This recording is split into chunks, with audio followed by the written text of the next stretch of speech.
I also wonder, because I was speaking to someone else earlier about this, like when you talk about Kali or you talk about other either egregores or gods, goddesses, or deities within, when you were talking about shamanic journey and you talked about, different beings you can meet, do you evoke or invoke any of those energies or I desire do. to work alongside? Yeah. Yeah, yeah.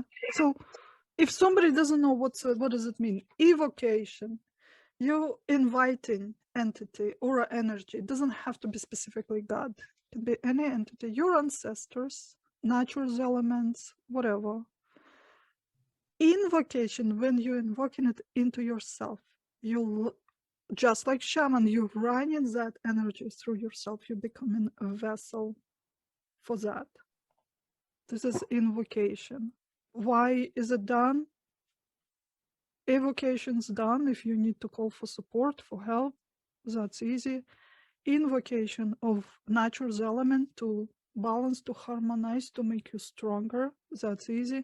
But also when you work with specific deities, whatever, your religious background or a spiritual tradition you're following or whatever you're born into, you can invoke those entities into yourself. You kind of becoming that, and it leaves an imprint of whatever you're trying to get from this energy, or its strength, specific trait, or a knowledge you need to receive. This, most often, this is what I do for invocation, for specific knowledge. And then all of a sudden, it starts. Right book came into your neighborhood store. Somebody comes up into your YouTube feed just with the right information, or you meditating, and all of a sudden you just know something out of blue. That happened.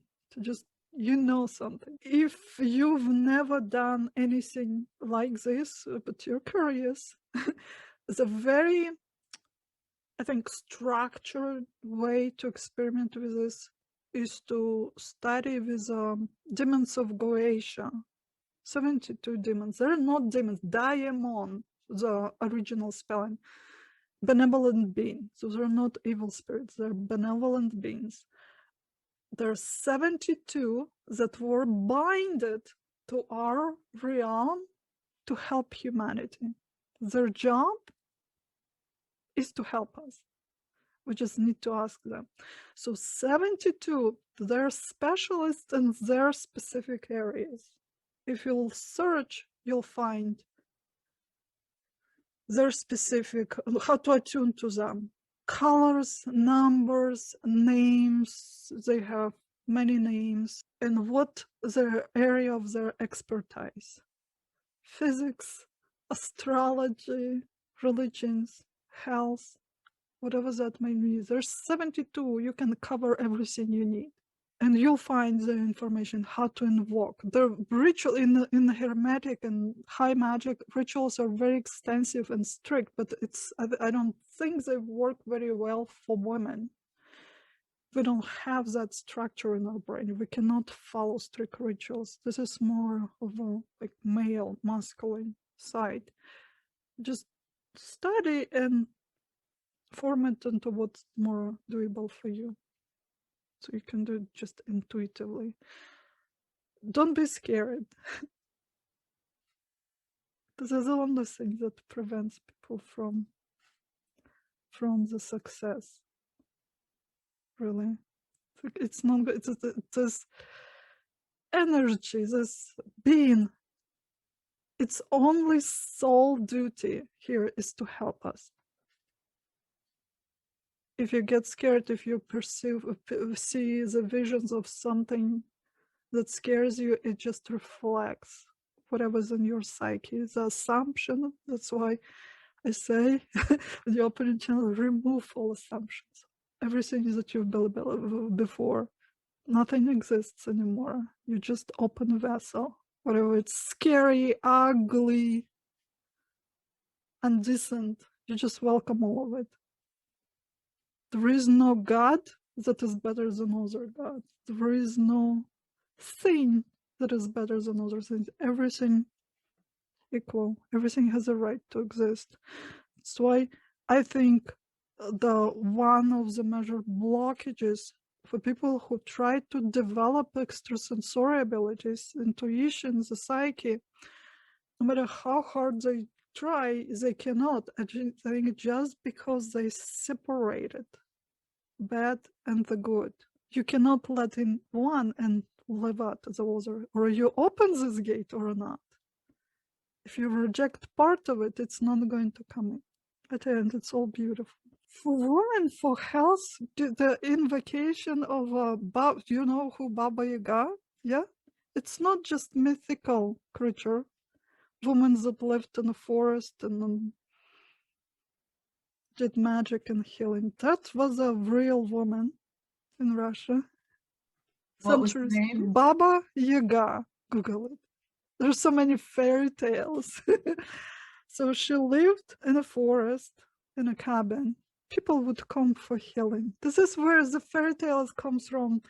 She would catch children and bake them in the oven. That's actual healing. You make a dough, you put special herbs, and you wrap child in this dough. And you know, the old ovens, the brick ovens, they're very big. You heat them and then you remove whatever wood, coals, and you can bake. But if it's just heated a little bit slightly, it's very warm. So you put child there, they sweat in this dough covered, and all the herbs, whatever, clay, maybe honey, get activated and it absorbs. And then maybe it sucks out some toxins or anti-inflammatory, whatever. So this is the killing in villages was done, and then fairy tales from it were born. Baba Yaga will catch your child and bake them and eat them. So anyway, this energy is so strong. She's basically saint for Russian healers. Usually in the fall, but really anytime you need to, you can invite her. You need to set a table, invite her for dinner, put some food, and you invite her. You put yourself into trance. For me, I kid you not, huge spider shows up, and it happens so many times over when you're waiting, expecting it, and I still shrug like, oh my god, there's all the same reaction. Cheese for women, it helps you kind of not just awaken but grounds that feminine energy, so you feel more secure, and it's very good for health and for healing the body. So if you feel unsupported, alone, weak, confused, this is an energy to awaken. That like absolutely harmless being. And obviously everything you do, write it down so you have a record.